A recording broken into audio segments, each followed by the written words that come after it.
El 14 de agosto de 1827, en la plantación de arroz que rodeaba Charleston, Carolina del Sur, un propietario de plantación llamado Josiah Crane fue encontrado muerto en su biblioteca. Su cráneo estaba tan completamente aplastado que los médicos que examinaron el cuerpo informaron de fragmentos de hueso incrustados en el escritorio de caoba, a casi 2 metros de distancia. El informe del forense, aún conservado en los archivos del condado de Charleston, describía lesiones consistentes con una compresión por manos de tamaño y fuerza extraordinarios, que excedían la capacidad humana normal. La única sospechosa era una mujer que medía 2,03 m de altura, pesaba más de 108 kilogramos de puro músculo, y se había desvanecido en la noche de agosto sin dejar rastro. Durante casi 2 siglos, los historiadores locales han debatido si Sarah Drummond realmente existió o si fue simplemente una leyenda nacida de la culpa y el miedo. Pero los registros médicos,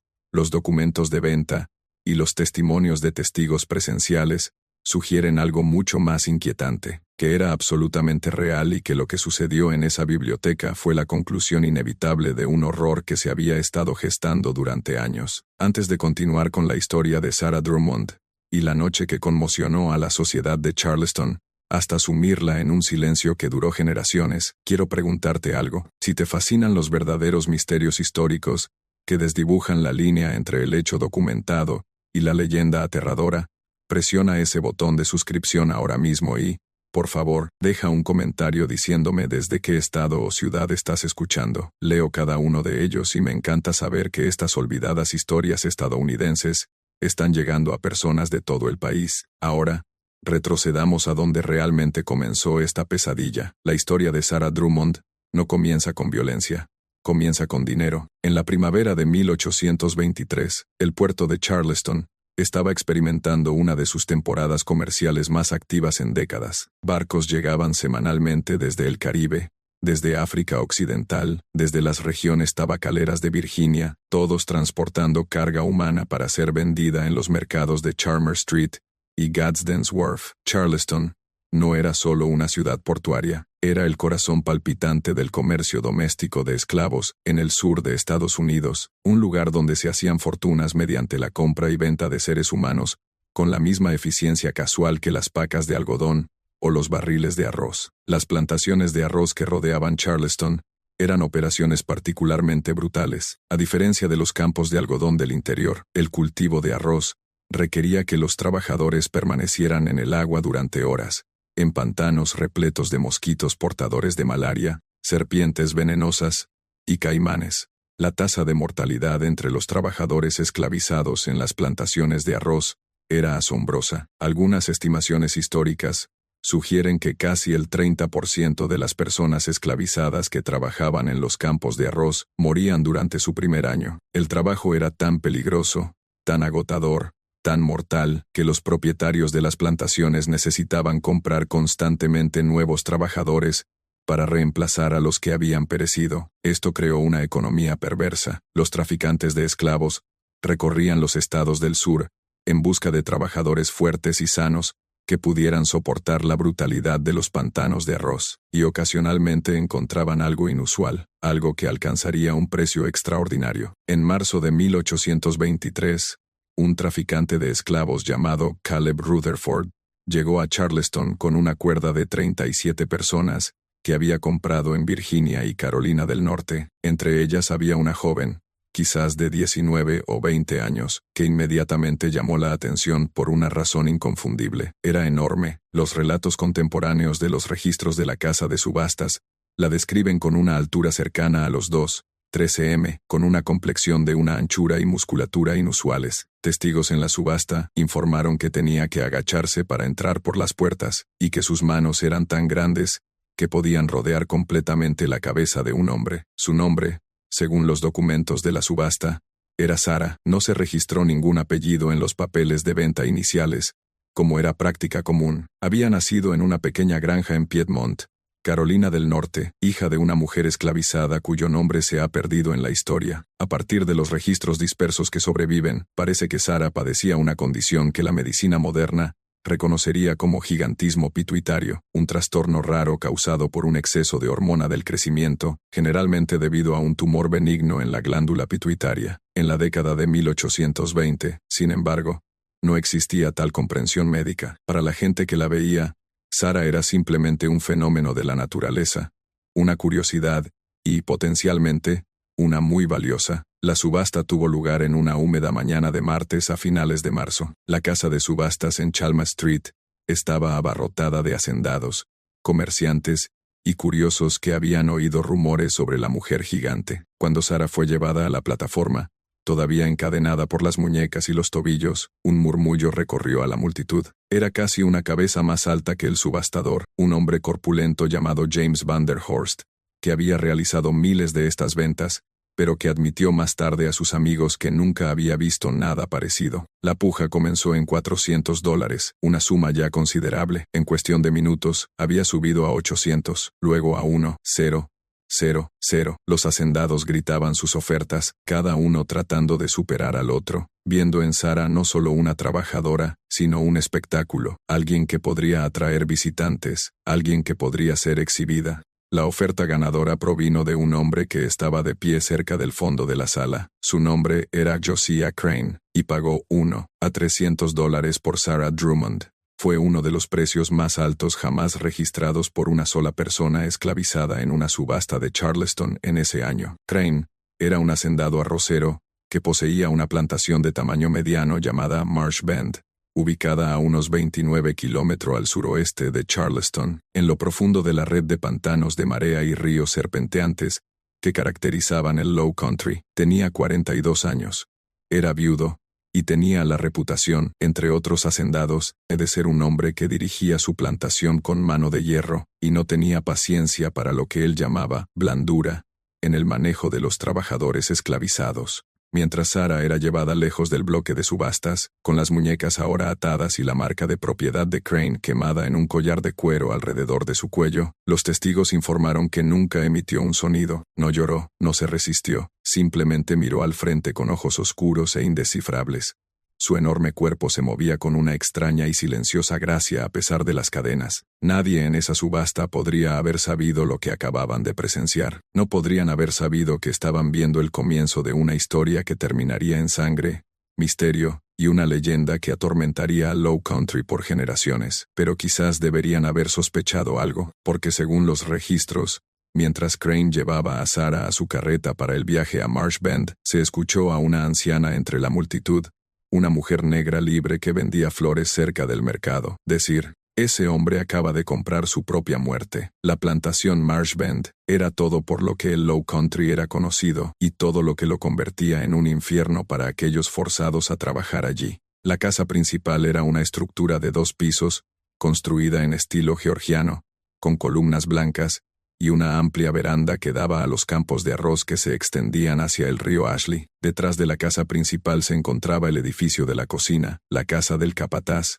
un granero, un molino de arroz, y una fila de 12 cabañas para esclavos hechas de toscos troncos de madera, con suelos de tierra y sin ventanas. Más allá se encontraban los campos, cientos de acres de arrozales cuidadosamente diseñados, conectados por un intrincado sistema de diques, zanjas y compuertas, que controlaban el flujo de agua de las mareas, esencial para el cultivo de arroz. Cuando Sarah llegó a Marsh Bend, a finales de marzo de 1823, fue asignada a la cabaña número 7, que compartiría con otras 5 mujeres. El capataz, un hombre delgado y nervioso llamado Porter Grimble, parecía visiblemente inquieto por su tamaño. Según una carta que escribió a su hermano en Columbia, que aún existe en los archivos de la Sociedad Histórica de Carolina del Sur, describió a Sarah como una criatura de dimensiones tan antinaturales que debe agacharse para entrar en la cabaña, y cuando se yergue en toda su altura, se asemeja más a algún coloso antiguo que a una mujer cristiana. Pero Josiah Crane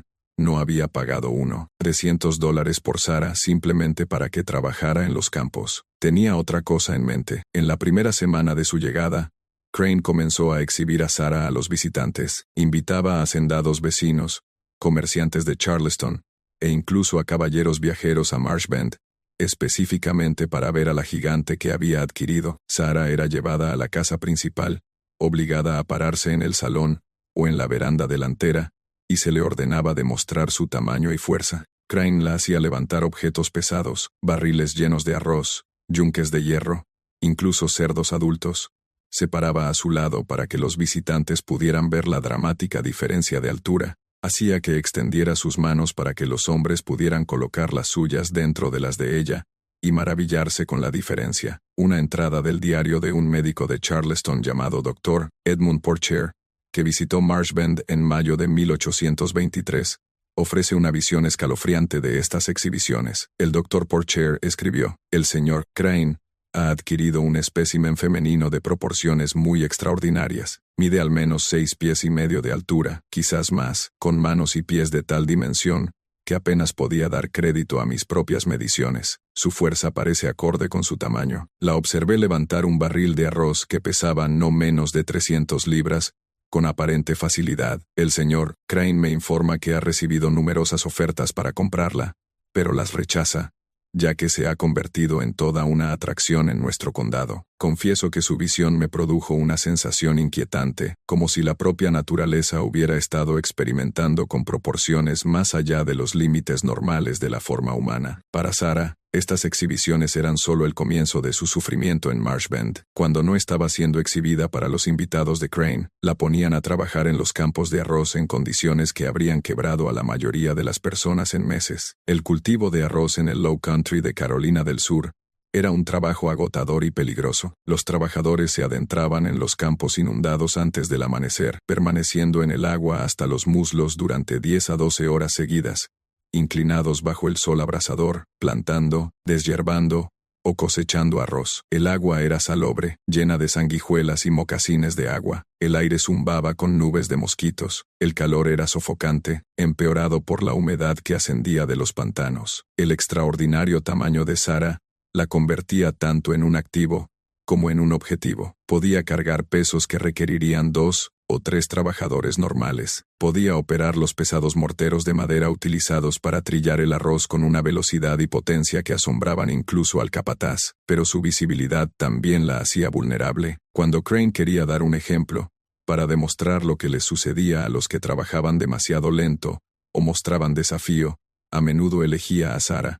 No porque hubiera hecho algo malo, sino porque castigar a alguien de su tamaño enviaba el mensaje de que nadie estaba fuera de su alcance. Los castigos eran salvajes. Los registros históricos de las plantaciones de arroz documentan el uso de postes de azotes, cepos de madera y un dispositivo llamado el potro, donde se obligaba a una persona a sentarse con las rodillas levantadas, un palo colocado debajo de las rodillas y sobre los brazos, inmovilizándola eficazmente en una posición agonizante durante horas. Sarah experimentó todo esto. Las cartas del capataz Grimble mencionan al menos 3 ocasiones durante el primer año de Sarah en Marsh Bend, en las que fue castigada públicamente por insolencia o por negarse a ser exhibida. Pero Sarah no se quebró, al menos no de la manera que Crane esperaba, según el testimonio de otras personas esclavizadas en Marsh Bend.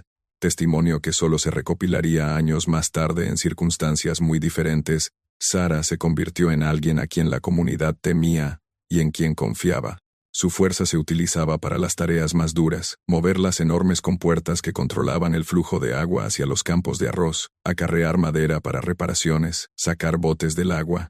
Pero su presencia también era protectora. Había historias de ella interponiéndose entre el látigo de un capataz y un niño demasiado pequeño para trabajar, pero siendo golpeada de todos modos. Historias de ella llevando a sus cabañas a trabajadores que se habían desplomado por el agotamiento por calor. Historias de ella, de pie, en silencio pero inamovible, cuando Crane intentaba separar a las madres de sus hijos durante las ventas a otras plantaciones. Hablaba rara vez. Cuando lo hacía, su voz era baja y firme, con una autoridad que parecía contradecir su condición de propiedad. Algunas de las personas esclavizadas más ancianas de Marsh Bend comenzaron a llamarla la Alta Sarah o simplemente el Muro, porque una vez que decidía pararse en algún lugar, nada podía moverla excepto por la fuerza, y Josiah Crane estaba empezando a darse cuenta de que la fuerza por sí sola podría no ser suficiente. La primera confrontación seria entre Crane y Sarah ocurrió en el verano de 1824, unos 15 meses después de su llegada a Marsh Bend. Un caballero de Charleston llamado Augustus Petton había oído hablar de la mujer esclava gigante y viajó a Marshbend con una oferta. Le pagaría a Crane $300 para llevar a Sarah a Charleston durante 2 semanas, para exhibirla en una exposición itinerante que estaba organizando, con curiosidades de la naturaleza y la ciencia. La exposición incluiría especímenes preservados, dispositivos mecánicos, y a Sarah como la pieza central viviente. Crane aceptó de inmediato. La perspectiva de ganar dinero mientras aumentaba su propio perfil en la sociedad de Charleston era demasiado tentadora para rechazarla. Informó a Sarah del acuerdo, esperando que cumpliera como siempre lo había hecho, pero esta vez, algo fue diferente. Según el testimonio de una sirvienta de la casa llamada Ruth, que estuvo presente durante la conversación, Sarah miró directamente a Crane y dijo en voz muy baja, «No iré». Crane quedó atónito. En el año y medio que había sido dueño de Sarah, ella nunca se había negado directamente a una orden. Repitió la orden, alzando la voz. Sarah repitió su negativa, su voz permaneciendo firme y baja. El rostro de Crane se enrojeció. Llamó al capataz. Ordenó que llevaran a Sarah al poste de azotes de inmediato. Lo que sucedió a continuación se convirtió en tema de intensa discusión entre la comunidad esclavizada de Marshbend, y se susurraría durante años. 4 hombres, incluido el capataz Grimbal, intentaron forzar a Sarah hacia el poste. Ella no luchó contra ellos, exactamente. Simplemente dejó de moverse, plantó sus pies y se convirtió en un peso muerto. Los 4 hombres tiraron, empujaron, la golpearon con puños y un bastón. Pero Sarah no se movió. Se necesitaron 8 hombres usando cuerdas y, finalmente, recurriendo a amenazar con hacer daño a otras personas esclavizadas si no cumplía, antes de que Sarah finalmente caminara hacia el poste. El castigo fue severo, 30 latigazos con un látigo de cuero trenzado. Los testigos informaron que Sarah no emitió ningún sonido durante la paliza, incluso cuando la sangre empapó el tosco vestido de algodón que llevaba. Cuando terminó, y finalmente fue liberada del poste, caminó de regreso a su cabaña sin ayuda, con la espalda destrozada, pero su postura tan erguida como siempre. No fue a Charleston. Crane, humillado frente a su capataz y trabajadores, finalmente le dijo a Petón que el trato se cancelaba, inventando una excusa sobre que Sarah se había enfermado. Pero algo había cambiado en Marshbend. Las otras personas esclavizadas habían visto que Sarah podía ser herida. Sí, pero también habían visto que podía hacer que Josiah Crane retrocediera.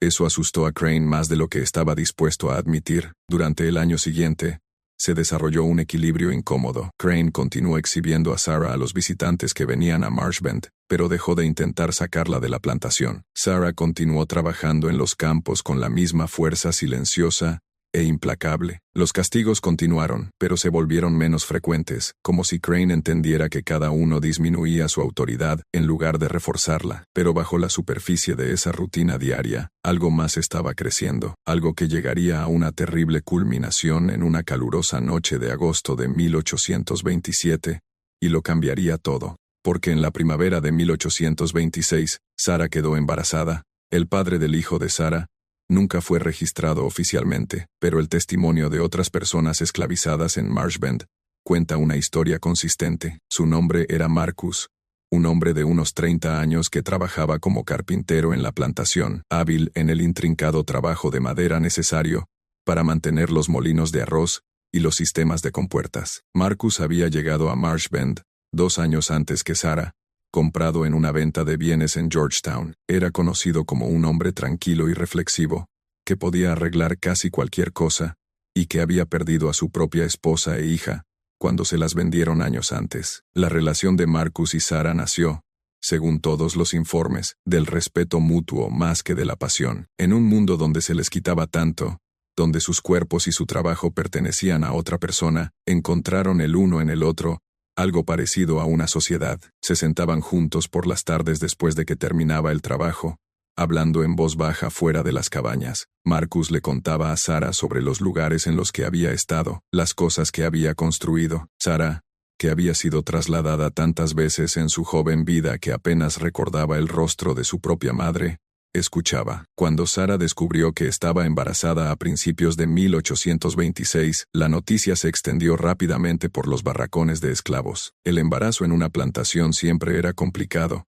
representando tanto esperanza como un nuevo horror. Un hijo significaba continuidad, familia, la posibilidad de algo más allá del interminable trabajo, pero también significaba vulnerabilidad, significaba otra vida que podía ser amenazada, vendida, utilizada como palanca, y en una plantación propiedad de alguien como Josiah Crane, significaba peligro. El embarazo de Sarah fue difícil desde el principio. Su tamaño, lo mismo que la había hecho valiosa para Crane, hacía que llevar un niño fuera físicamente desafiante. Continuó trabajando en los campos durante sus primeros meses de embarazo, como se esperaba de todas las mujeres esclavizadas, pero las otras mujeres en Marsh Bend notaron que se movía más lentamente, que a veces se detenía y se presionaba la mano en la parte baja de la espalda, su rostro mostrando un raro destello de dolor. Crane también lo notó, pero por diferentes razones. Una mujer esclava embarazada significaba, en su cálculo, otra pieza de propiedad, otra persona que podía poseer,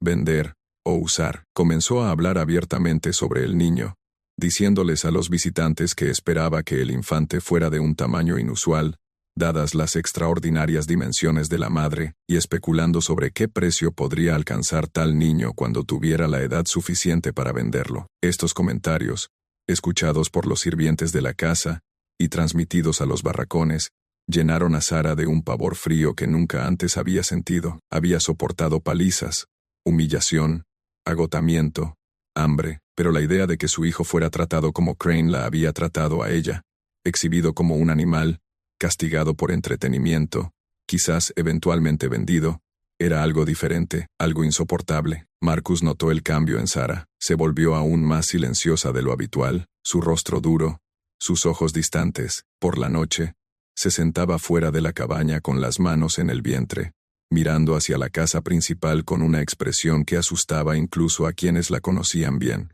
En noviembre de 1826, se le ordenó a Sarah que dejara el trabajo de campo, y se le asignaron tareas más ligeras alrededor de la plantación: desgranar arroz, remendar, trabajar en el huerto de la cocina. Su vientre había crecido enormemente, y le resultaba difícil moverse con su facilidad habitual, pero incluso en este estado disminuido, seguía siendo una presencia imponente. Los trabajadores de la cocina informaron que cuando Sarah se paraba en la puerta del edificio de la cocina, bloqueaba por completo la luz del sol. El nacimiento llegó a finales de enero de 1827, durante una de las noches más frías del invierno. Sarah se puso de parto justo después de la medianoche, asistida por 2 mujeres esclavizadas mayores, que servían como parteras para la comunidad de la plantación, una mujer llamada Hester y otra llamada Dina. El parto fue largo y extremadamente difícil. Sarah, que nunca había gritado durante las palizas, gritó esa noche. El sonido se extendió por los campos helados y llegó a la casa principal, donde Crane fue despertado por el ruido. Según su propio testimonio posterior,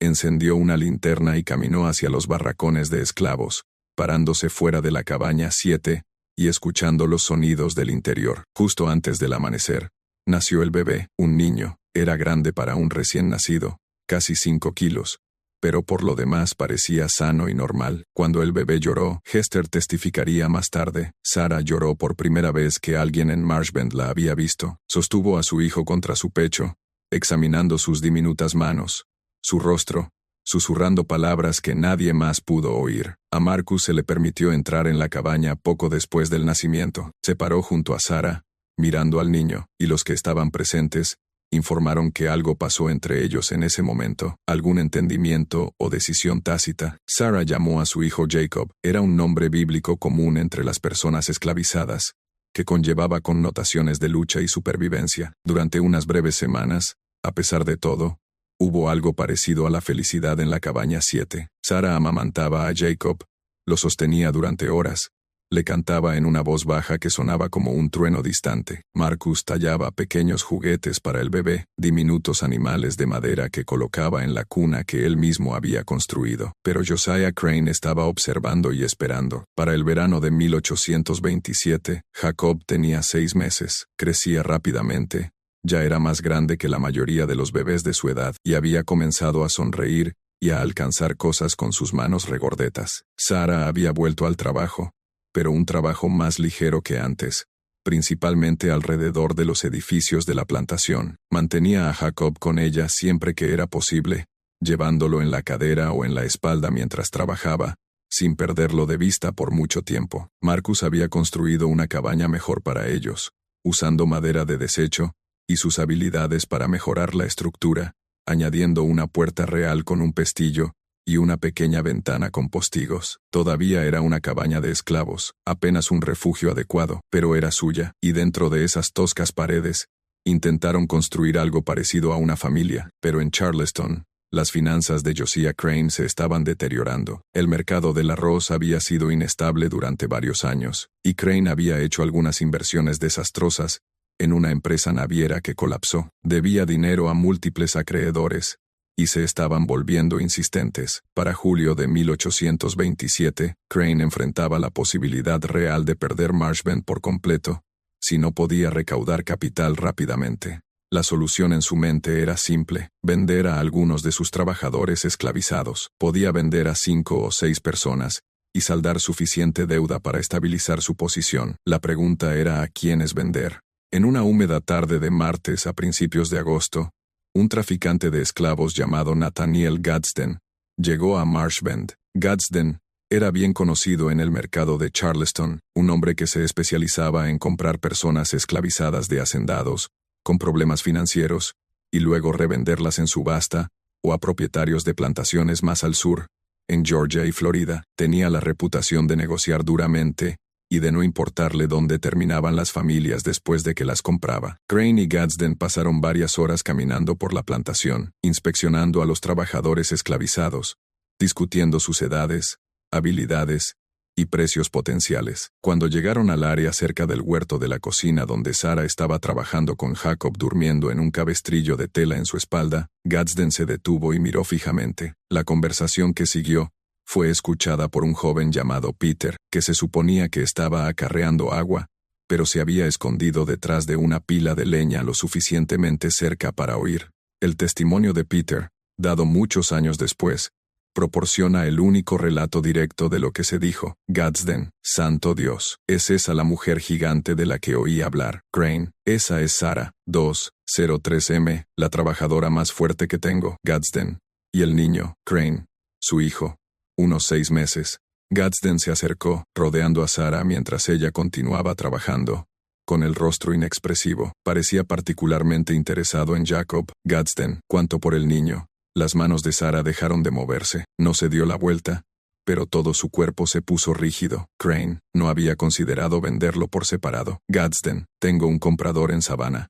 Una familia adinerada que busca un sirviente de casa que puedan entrenar desde la infancia. Pagan precios premium por los niños. Trabajo ligero, buenas condiciones. Podría darte $400 por ese bebé hoy mismo. Hubo un largo silencio. Sarah se había girado lentamente para enfrentarlos ahora, todavía sosteniendo su azada, su rostro absolutamente en blanco. Crane: ¿400? Gadsden: hoy, en efectivo.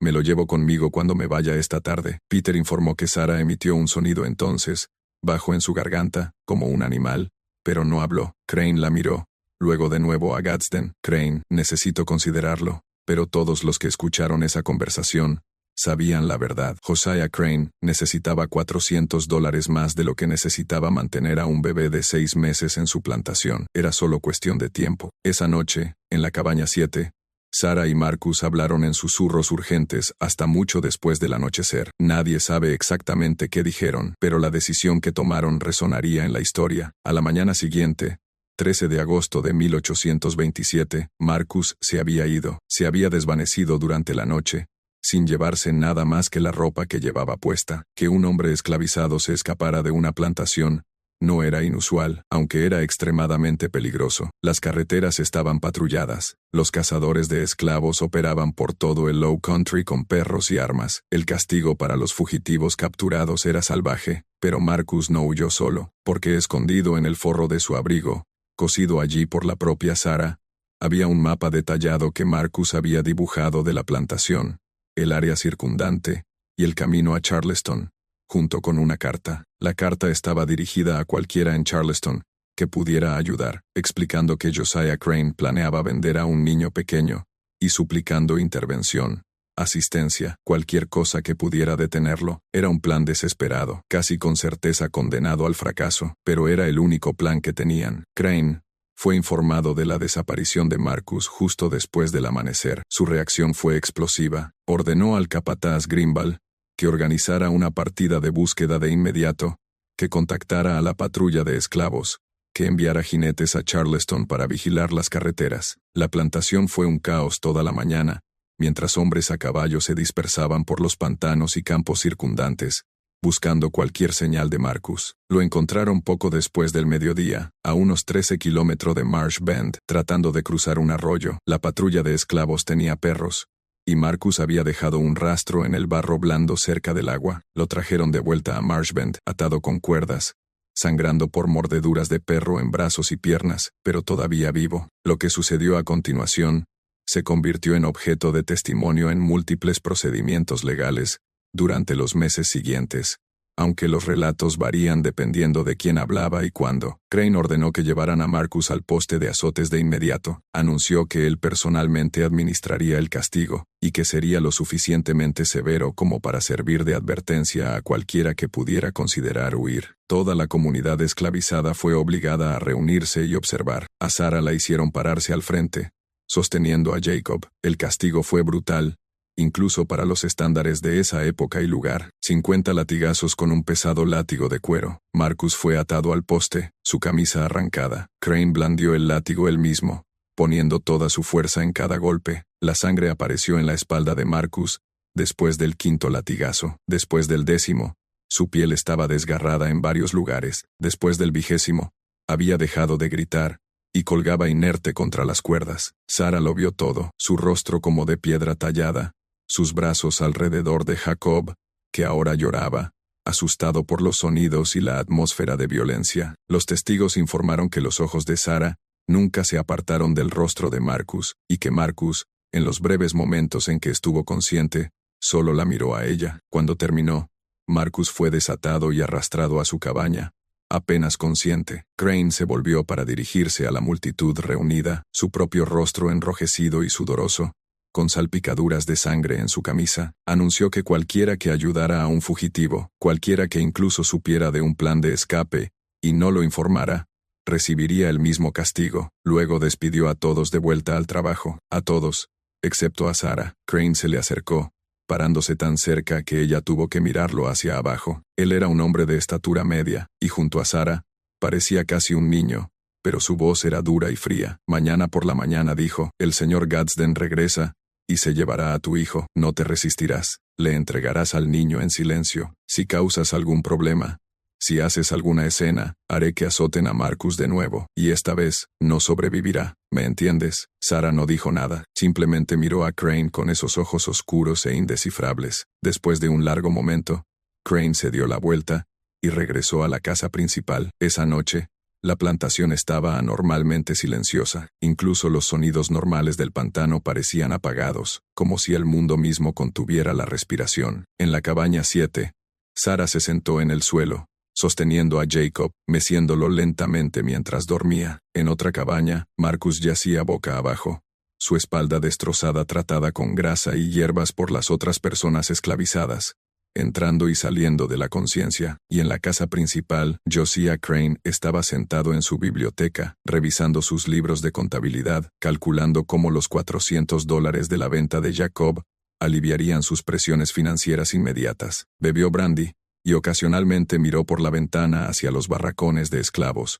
su rostro preocupado a pesar de su certeza de que había tomado la decisión correcta. Ninguno de ellos sabía que la noche siguiente terminaría en sangre, misterio, y una leyenda que nunca sería realmente resuelta. El 14 de agosto de 1827, amaneció caluroso y opresivamente húmedo, el tipo de día de verano del Low Country, donde el aire se siente lo suficientemente denso como para ahogarte. El sol salió rojo sangre sobre los campos de arroz, filtrado a través de la neblina de humedad que ascendía de los pantanos. Más tarde, la gente recordaría ese detalle, como si la propia naturaleza les hubiera estado advirtiendo de lo que estaba por venir. Sarah se levantó antes del amanecer, como siempre, amamantó a Jacob, Lo cambió, lo vistió con la ropa más limpia que tenía, un pequeño camisón de algodón que ella misma había cosido. Lo abrazó y le susurró durante un largo rato, palabras que nadie más escuchó. Luego, lo colocó con cuidado en la cuna de madera que Marcus había hecho, y se fue a trabajar. Toda la mañana, Sarah trabajó en el huerto de la cocina con una especie de eficiencia mecánica. Las otras mujeres que trabajaban cerca de ella informaron que no habló con nadie, no reconoció a nadie.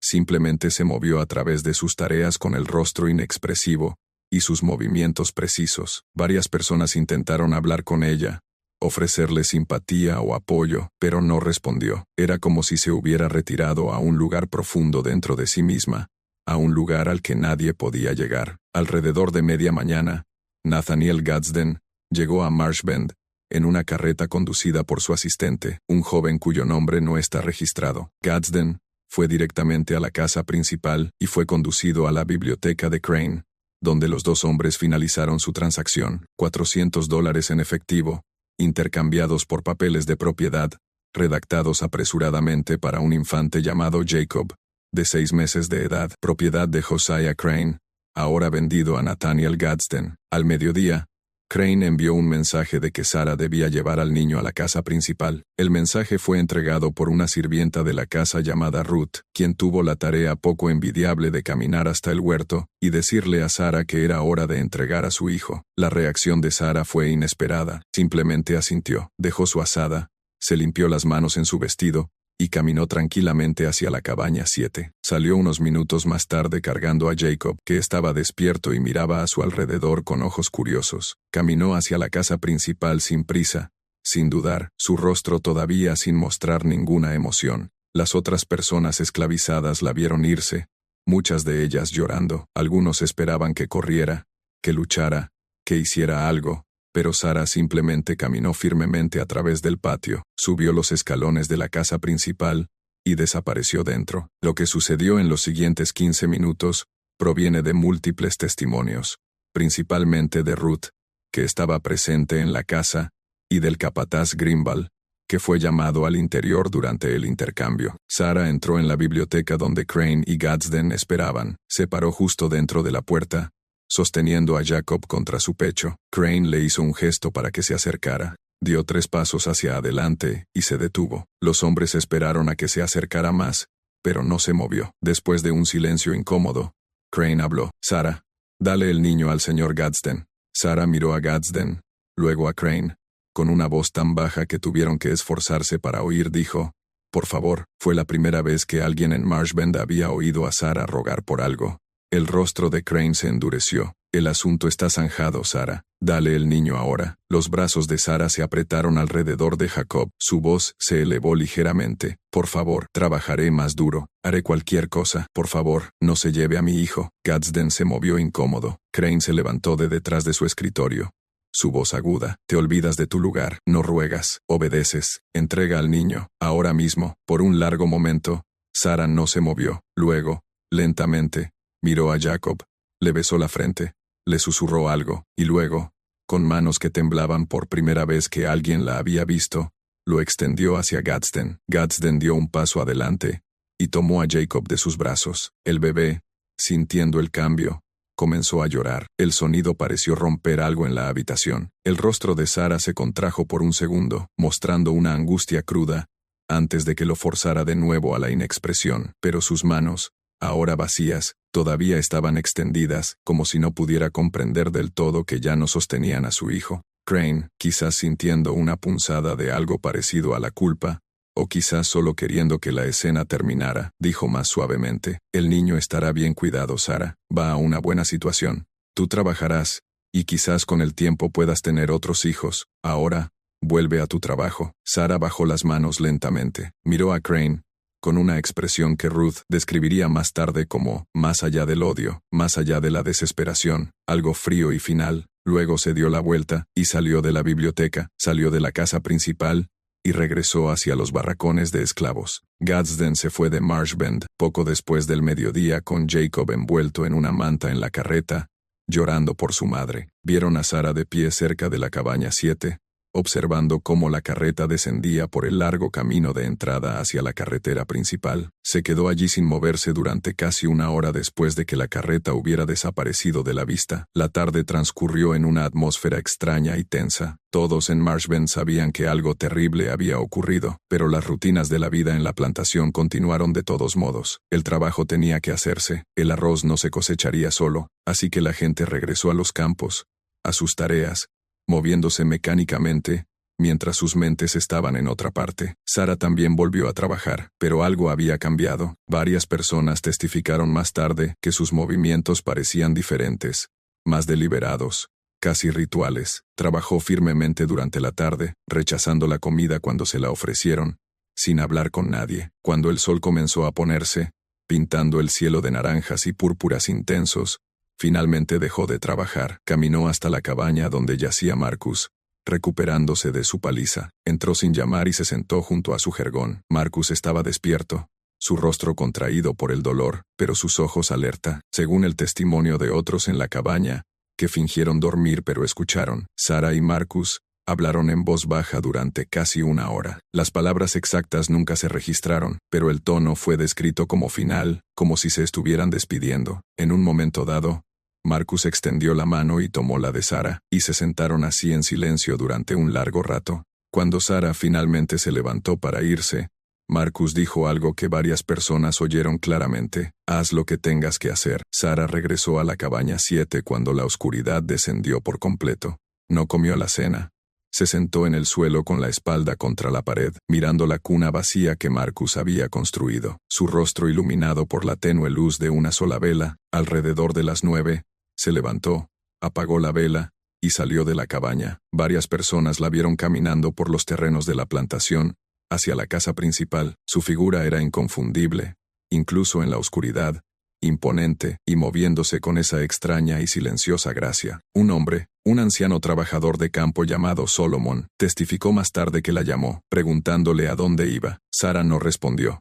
Simplemente siguió caminando. Aproximadamente a las 9:30, según el reloj que más tarde se encontraría detenido exactamente a esa hora en la biblioteca de Josiah Crane, Sarah Drummond entró en la casa principal por la puerta de la cocina. La casa principal de Marshbend estaba en silencio esa noche. Crane había despedido a la mayoría de los sirvientes de la casa antes de lo habitual, manteniendo solo a Ruth y a otro sirviente, un hombre mayor llamado Isaac, que servía como mayordomo. El propio Crane estaba en su biblioteca, la misma habitación donde había arrebatado a Jacob de los brazos de Sarah, solo 9 horas antes. Estaba trabajando en sus libros de contabilidad, sorbiendo ocasionalmente de un vaso de brandy, revisando las entradas que ahora incluían $400 de la venta. Ruth estaba arriba en uno de los dormitorios, preparando la cama y la habitación para la noche. Isaac estaba en el edificio de la cocina, que estaba separado de la casa principal, como era común en la arquitectura de las plantaciones, terminando la limpieza de la cena. Ninguno de ellos vio a Sarah entrar por la puerta de la cocina y moverse a través de la casa a oscuras hacia la biblioteca.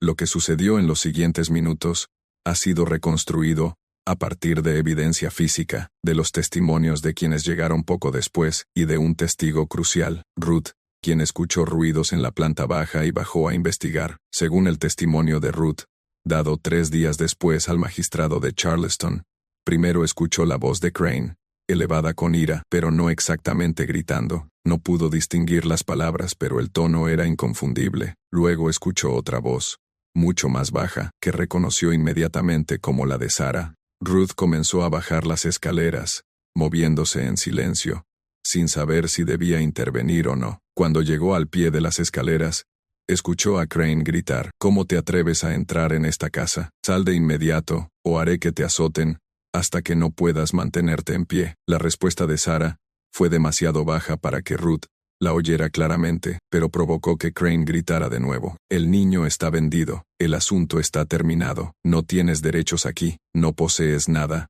ni siquiera a ti misma». Hubo un sonido entonces que Ruth describió como el de un mueble raspando, como si una silla hubiera sido empujada hacia atrás de repente. Luego, la voz de Crane de nuevo, pero diferente ahora, más aguda, asustada: «Aléjate, no te acerques más, Te lo advierto. Ruth, aterrorizada pero impulsada por algún instinto que no podía nombrar, se movió hasta donde pudo ver a través de la puerta de la biblioteca parcialmente abierta. Lo que vio, diría más tarde, la acompañaría por el resto de su vida.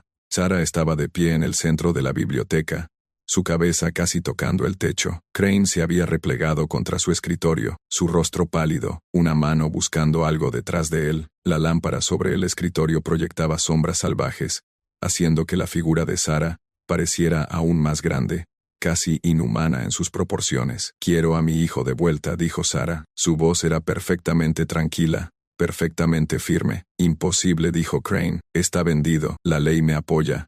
Eres mi propiedad, y ese niño era mi propiedad, y tenía todo el derecho a... Quiero a mi hijo de vuelta». La mano de Crane encontró lo que buscaba, una pistola que guardaba en el cajón del escritorio. La sacó y apuntó a Sarah con mano temblorosa. «Te dispararé si das un paso más. Lo juro ante Dios. Te dispararé donde estás». Sarah miró la pistola. Luego dio un paso adelante. «Detente». La voz de Crane se quebró. «Lo haré». Sarah dio otro paso. Estaba lo suficientemente cerca como para haber podido extender la mano y tocarlo. Crane apretó el gatillo. El sonido del disparo fue ensordecedor en el espacio cerrado. Ruth gritó. Pero cuando el humo se disipó, Sarah seguía de pie. La bala la había alcanzado en el hombro izquierdo, atravesando músculo y golpeando el hueso, pero no había caído. Apenas se había movido. La sangre se extendía por su vestido, negra a la luz de la lámpara, pero su rostro no mostraba dolor, solo esa misma terrible y en blanco determinación. Crane la miró con horror. Intentó amartillar la pistola de nuevo para un segundo disparo, pero sus manos temblaban demasiado. Sarah extendió la mano y le quitó la pistola de las manos, con la misma facilidad con que uno le quita un juguete a un niño. La arrojó al otro lado de la habitación, donde golpeó la pared, y cayó al suelo con estrépito. «¿Dónde está mi hijo?», preguntó Sarah. «No lo sé». Crane estaba acorralado contra el escritorio ahora, sin a dónde ir. «Gadsden se lo llevó. No sé a dónde. Te juro que no lo sé». Sarah se quedó allí por un largo momento, mirando a Crane. La sangre goteaba de su hombro salpicando el suelo. Cuando volvió a hablar, su voz era tan baja que Ruth apenas podía oírla. «Me quitaste todo. Me quitaste mi cuerpo, mi trabajo, mi dignidad, mi hijo. Me quitaste todo. ¿Qué te queda por quitar?» «Por favor», susurró Crane. «Por favor, puedo recuperarlo. Puedo encontrarlo. Puedo». Pero Sarah ya no estaba escuchando. Extendió ambas manos y tomó a Crane por la cabeza, sus enormes manos envolviendo su cráneo como quien sostiene un melón. Crane intentó gritar, pero el sonido fue cortado casi al instante. Ruth se dio la vuelta y corrió. Corrió fuera de la casa, a través del patio, gritando pidiendo ayuda. Detrás de ella, desde el interior de la biblioteca, escuchó un sonido que describiría como el de una calabaza siendo aplastada, seguido por el golpe sordo de algo grande cayendo al suelo. Para cuando el capataz Grimble y otros 2 hombres llegaron a la casa principal, quizás 3 minutos después, la biblioteca estaba en silencio. Entraron con cautela, Grimble, llevando un rifle, esperando violencia. Lo que encontraron fue peor que la violencia. Fue la finalidad. Josiah Crane yacía en el suelo junto a su escritorio, boca arriba, con los ojos abiertos, y mirando a la nada. Su cabeza estaba deformada, aplastada con tal fuerza que la sangre y la materia cerebral habían salpicado el escritorio y los libros cercanos. La evidencia física era inconfundible. Había sido asesinado por compresión, por manos de un tamaño y fuerza extraordinarios, que apretaron su cráneo hasta que se fracturó y colapsó hacia adentro. Sarah se había ido. La ventana detrás del escritorio, que daba a la parte trasera de la propiedad hacia los pantanos, estaba abierta. Un rastro de sangre conducía desde el cuerpo de Crane hasta la ventana y hacia la oscuridad exterior. Los hombres se quedaron en silencio, conmocionados, por un momento, tratando de comprender lo que estaban viendo. Entonces, Grimble tomó el control. Envió a un hombre a caballo a Charleston de inmediato para alertar a las autoridades. Envió a otro a reunir a todos los hombres esclavizados para formar una partida de búsqueda. Puso guardias en la casa principal para preservar la escena. Pero incluso mientras daba estas órdenes, Grimble sabía en su corazón que no encontrarían a Sarah Drummond. Los pantanos alrededor de Marshbend eran vastos, oscuros y traicioneros. Una persona que los conociera bien podría desaparecer en esa naturaleza salvaje y nunca ser encontrada. Y Sarah acababa de matar a un propietario de plantación blanco frente a un testigo. No le quedaba nada que perder. La búsqueda comenzó en menos de 1 hora, pero fue caótica y desorganizada. Hombres con antorchas y perros se dispersaron por los pantanos, gritando, abriéndose paso a través de la maleza. Encontraron el rastro de sangre con bastante facilidad, gotas que se alejaban de la casa hacia los campos de arroz, y luego hacia la línea de árboles. Pero en el borde del pantano, el rastro desapareció. El suelo estaba demasiado húmedo, demasiado enredado con vegetación, y en la oscuridad, era imposible rastrear nada con certeza. Buscaron toda la noche y no encontraron nada, ni cuerpo, ni ropa, ninguna señal de que Sarah hubiera estado allí, excepto por ese rastro de sangre que terminaba en el borde del pantano, como una línea dibujada en la arena. Al amanecer del 15 de agosto, los buscadores regresaron a Marshbend,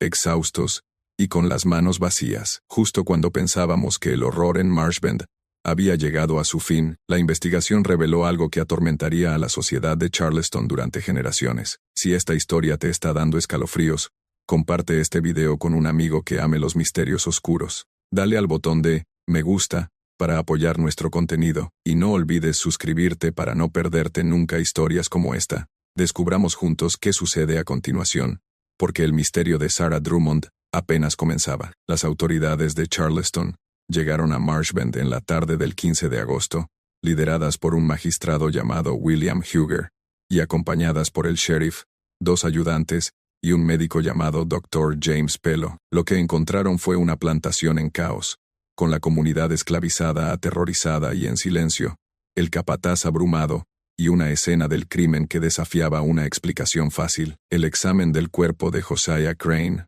por parte del Dr. Pello, fue minucioso y perturbador. Su informe oficial, conservado en los archivos del condado de Charleston, describe lesiones consistentes con una fuerza de compresión masiva aplicada al cráneo, resultando en múltiples fracturas, hemorragia cerebral y muerte inmediata. El doctor notó que las marcas en el cráneo de Crane correspondían a dedos de una longitud y anchura inusuales, y que la fuerza requerida para producir tales lesiones excedería la capacidad de la mayoría de los hombres, requiriendo una fuerza de naturaleza extraordinaria. La investigación se centró inicialmente en encontrar a Sarah, pero a medida que pasaban los días sin rastro de ella, las autoridades comenzaron a entrevistar a todos en Marshbend. Los testimonios que recopilaron pintaron un cuadro perturbador de la vida en la plantación y de la propia Sarah. Ruth dio su versión de lo que había presenciado, aunque estaba claramente aterrorizada de las consecuencias. Su testimonio fue corroborado por Isaac,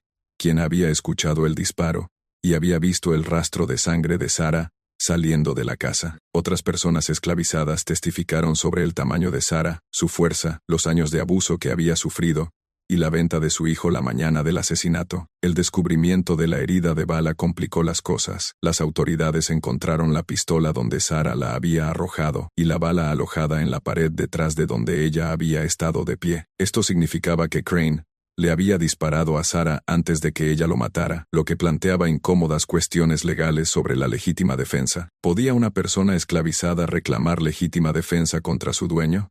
La ley decía que no, pero las circunstancias inquietaban incluso a los magistrados más endurecidos. Marcus fue interrogado extensamente. Todavía se estaba recuperando de su paliza, apenas capaz de sentarse, pero las autoridades sospechaban que sabía algo sobre el paradero de Sarah. Marcus sostuvo que había estado en su cabaña toda la noche, demasiado herido para moverse, y que no supo nada de lo que Sarah había hecho, hasta que escuchó el alboroto después.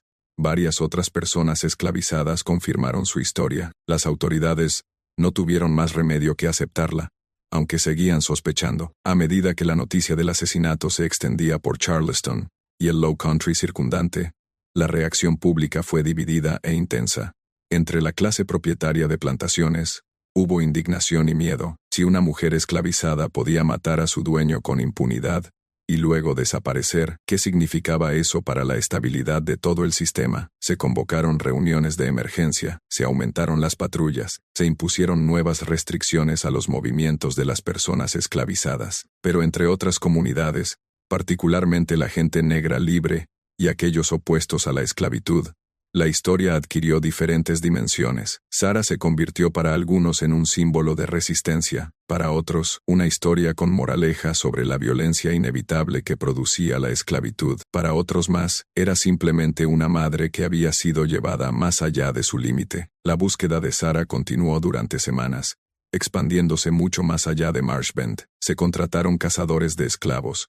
Se publicaron recompensas, llegaron informes de toda la región de avistamientos de una mujer que coincidía con la apariencia distintiva de Sarah, una mujer de extraordinaria altura vista cerca del río Santé, una mujer gigante vista en una carretera que conducía al norte hacia Carolina del Norte, una mujer alta pidiendo comida en una iglesia en el interior del país, pero ninguno de estos avistamientos fue confirmado. Cuando los investigadores hacían un seguimiento, no encontraban nada. Era como si Sarah hubiera sido tragada por el propio paisaje, convirtiéndose en parte de los pantanos y bosques que rodeaban Marshbend. Luego, en septiembre de 1827, sucedió algo inesperado. Una carta llegó a la oficina del magistrado de Charleston. No tenía remitente y había sido dejada en una oficina de correos en Columbia, a más de 160 kilómetros de Charleston. La escritura era tosca pero legible, la ortografía incierta pero comprensible. Decía: a aquellos que buscan a la mujer Sarah, no estoy muerta. Nunca volveré. Voy al norte a buscar a mi hijo. Si algún hombre intenta detenerme, correrá la misma suerte que Josiah Crane. No me sigan. La carta no estaba firmada, pero el magistrado Hooger estaba convencido de que era auténtica. La redacción, la determinación, la amenaza, todo parecía consistente con lo que sabía de Sarah, pero planteaba más preguntas de las que respondía. ¿Había llegado Sarah realmente hasta Columbia? ¿Seguía viva a pesar de su herida de bala? Y lo más preocupante, ¿realmente tenía la intención de buscar a su hijo? Las autoridades no publicaron la carta. Temían que inspirara a otras personas esclavizadas, o creara pánico entre los propietarios de plantaciones, pero la compartieron confidencialmente con traficantes de esclavos y cazadores de toda la región, pidiéndoles que estuvieran atentos a una mujer con la descripción de Sarah, particularmente una que hiciera preguntas sobre un niño llamado Jacob, vendido en agosto. Nathaniel Gadsden, el traficante que había comprado a Jacob, fue interrogado extensamente. Confirmó que había vendido al niño a una familia llamada Hafford en Savannah, Georgia, por $500, solo 2 días después de salir de Marshbend. Se contactó a los Hafford, confirmaron que habían comprado un niño pequeño a mediados de agosto, y que el niño estaba sano y en su poder, pero estaban comprensiblemente alarmados por la historia de Sarah y lo que había hecho. Contrataron guardias armados para vigilar su propiedad durante meses después, a medida que 1827 se convertía en 1828, y luego en 1829, la búsqueda activa de Sarah cesó gradualmente. No había sido encontrada.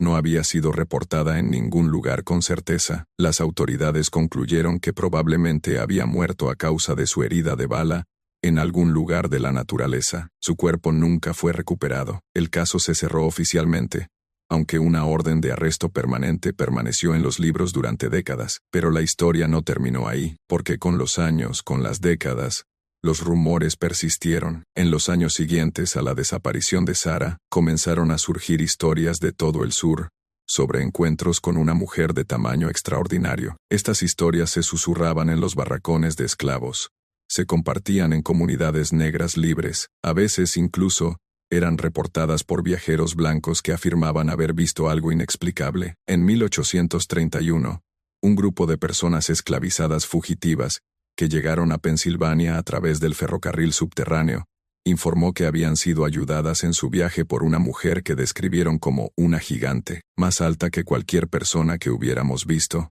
que se movía por el bosque como un espíritu y conocía cada sendero oculto. Cuando le preguntaron su nombre, solo les había dicho: «Estoy buscando a mi hijo». En 1835, un capataz de una plantación en el norte de Georgia informó de un encuentro con una mujer que coincidía con la descripción de Sarah, que había aparecido en el borde de su propiedad, preguntando sobre ventas recientes de esclavos. Cuando intentó detenerla, ella lo había levantado del suelo con una mano y lo había arrojado a un lado como a un niño. Para cuando se recuperó y reunió ayuda, ella había desaparecido. En 1842, una mujer cuáquera que operaba una casa segura en el ferrocarril subterráneo en Ohio, escribió en su diario sobre una visitante que se quedó una noche. Una mujer de estatura y porte muy extraordinarios llegó a nuestra puerta buscando refugio e información sobre la ubicación de un niño vendido desde Charleston años atrás. No quiso dar su nombre. Llevaba viejas cicatrices que sugerían violencia. Lloró cuando le dijimos que no teníamos información sobre su hijo. Por la mañana, se había ido. Estas historias, y docenas como ellas, se convirtieron en parte de la leyenda de Sarah Drummond, pero fueron encuentros reales, o mitos construidos, sobre una base de esperanza y miedo. El registro histórico no proporciona respuestas definitivas. Lo que está documentado es que en las décadas posteriores a 1827, varias plantaciones en Carolina del Sur y Georgia informaron de robos de comida, ropa y medicinas, con testigos que describían al ladrón como una mujer de altura inusual. Algunos propietarios de plantaciones se convencieron de que Sarah vivía en los pantanos y bosques, sobreviviendo con bienes robados, y quizás ayudando a otros fugitivos a escapar hacia la libertad. Un relato particularmente detallado proviene de un diario mantenido por un propietario de plantación llamado Samuel Gillard, cuya propiedad limitaba con el Bosque Nacional Francis Marion, en Carolina del Sur. En una entrada de 1838, Gillard escribió: «Mi capataz jura que vio a la mujer negra gigante que mató a Josiah Crane hace tantos años.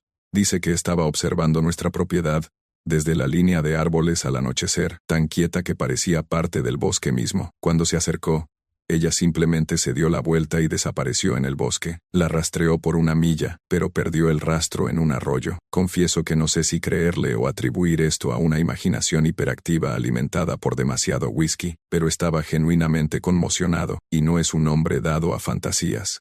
La leyenda de Sarah adquirió diferentes significados en diferentes comunidades. Entre las personas esclavizadas, se convirtió en un símbolo de resistencia, un recordatorio de que incluso la persona más oprimida podía contraatacar a su opresor. Se cantaban canciones sobre ella en los barracones de esclavos, aunque siempre con cuidado, siempre en clave. En algunas versiones de estas canciones, Sarah se convertía en una especie de espíritu vengador, protegiendo a los fugitivos y castigando a los amos crueles. Entre los sureños blancos, particularmente los propietarios de plantaciones, Sarah se convirtió en una historia con moraleja sobre los peligros de llevar a las personas esclavizadas demasiado lejos, y también en una historia de monstruos, utilizada para justificar controles y castigos aún más duros. Algunos afirmaban que se había convertido en una caníbal que vivía en los pantanos. Otros decían que se había vuelto loca y atacaría a cualquier persona blanca que encontrara. Estas historias,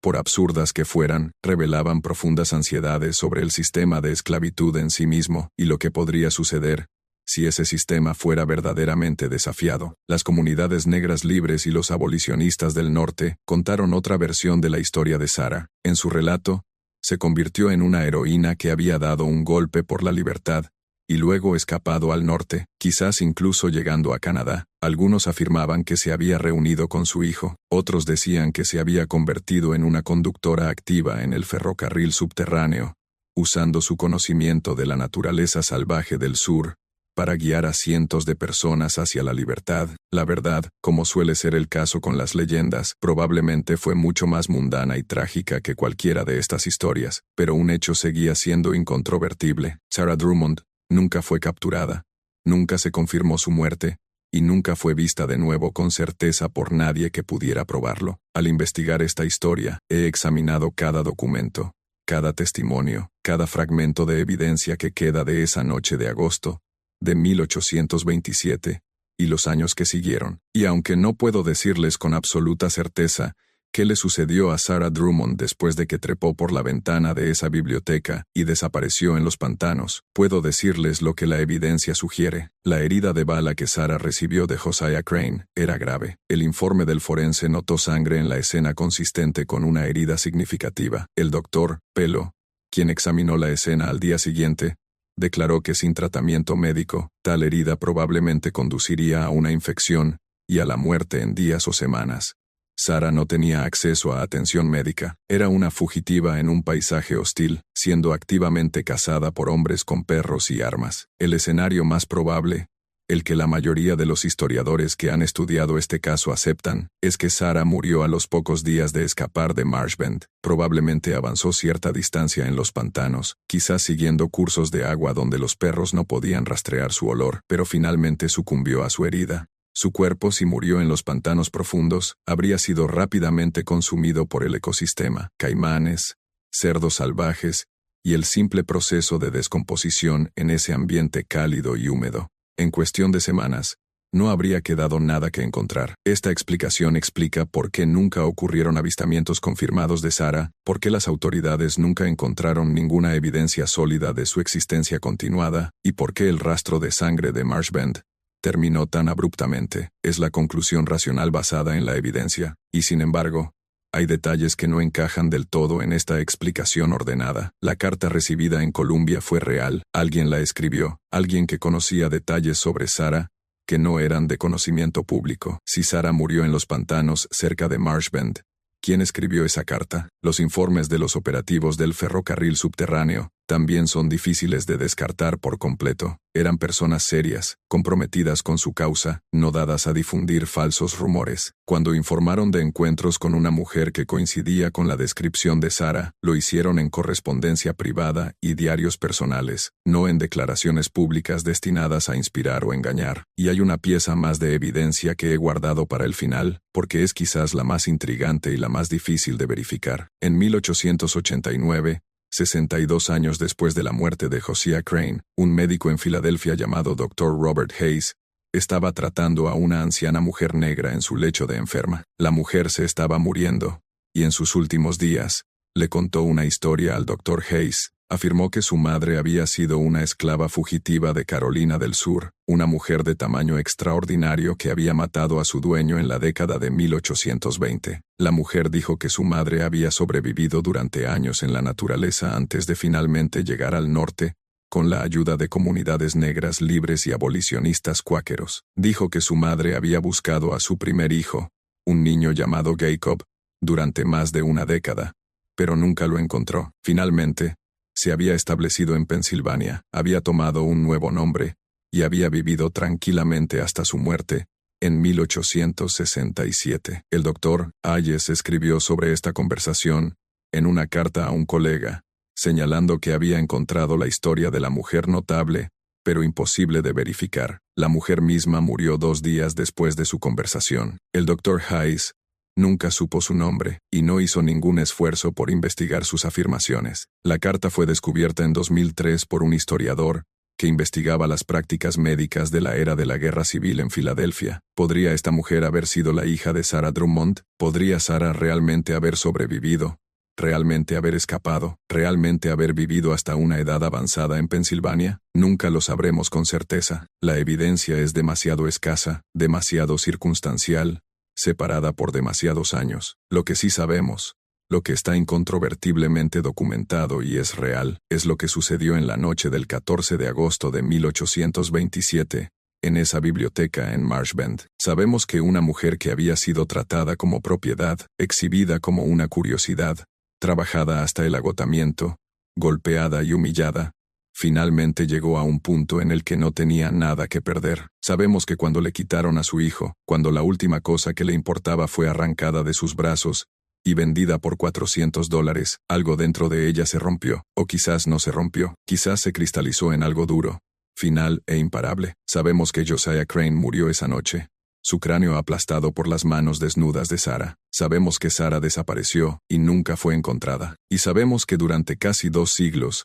la gente se ha preguntado, ha debatido, y ha contado historias sobre lo que realmente le sucedió a la mujer esclava gigante de Charleston. La verdad es probablemente más simple y más triste que las leyendas, pero las leyendas persisten porque hablan de algo fundamental sobre el espíritu humano, y lo que sucede cuando ese espíritu es llevado más allá de su límite. Sarah Drummond, ya sea que muriera en esos pantanos o viviera hasta una edad avanzada en Pensilvania, se convirtió en más que una sola mujer. Se convirtió en un símbolo de resistencia, de amor maternal, del punto de quiebre donde la opresión se transforma en rabia, y la rabia en acción. Y quizás por eso su historia nunca ha sido olvidada, incluso cuando los hechos mismos se han vuelto inciertos, porque queremos creer que Sarah sobrevivió, queremos creer que encontró a su hijo, o al menos que vivió libre durante algunos años antes de morir. Queremos creer que alguien que sufrió tanto y luchó tan ferozmente fue recompensado con algo más que una muerte solitaria en un pantano. Pero la historia no se ocupa de lo que queremos creer. La historia trata con lo que sucedió, con lo que se puede documentar y probar. Y la verdad documentada es esta. Sarah Drummond mató a Josiah Crane el 14 de agosto de 1827, y luego desapareció del registro histórico tan completamente como si nunca hubiera existido, excepto que sí existió. Los registros de venta lo prueban, los exámenes médicos lo prueban, los testimonios lo prueban, y, sobre todo, el cráneo aplastado de Josiah Crane lo prueba. Sarah Drummond fue real, lo que hizo fue real, y en algún lugar de los pantanos de Carolina del Sur, o los bosques de Georgia, o quizás en una tumba tranquila en Pensilvania, sus huesos aún descansan. En cuanto a Jacob, el hijo de Sarah, su destino se puede rastrear con más certeza. Los registros muestran que la familia Hafford de Savannah lo crió como sirviente de la casa. Vivió hasta 1891, muriendo a la edad de 64 años, y fue enterrado en un pequeño cementerio a las afueras de Savannah. En sus últimos años, después de la emancipación, Jacob trabajó como carpintero y tuvo su propia familia. Según entrevistas realizadas con sus descendientes en la década de 1930, como parte del proyecto federal de escritores, Jacob conocía la historia de su madre y lo que había hecho. Les dijo a sus hijos que siempre llevaba consigo un pequeño juguete de madera tallado en forma de caballo, que había sido hecho por su padre Marcus, antes de que lo vendieran y lo alejaran de Marshbend. Llamó a su primera hija Sarah. Este misterio nos muestra que incluso en los periodos más oscuros de la historia estadounidense, hubo individuos que se negaron a aceptar su deshumanización, que lucharon contra probabilidades imposibles, y que se convirtieron en leyendas precisamente porque se atrevieron a resistir. ¿Qué piensas de esta historia? ¿Crees que Sarah sobrevivió y llegó al norte? ¿O murió en esos pantanos cerca de Charleston? ¿Crees que el relato del médico de 1889 fue real o solo otra leyenda construida sobre la esperanza? Deja tu comentario abajo. Si disfrutaste de este relato y quieres más historias de terror arraigadas en la historia real estadounidense, suscríbete, presiona la campana de notificaciones y comparte con alguien que ame los misterios que desdibujan la línea entre el hecho documentado y la leyenda perdurable. Nos vemos en el próximo video.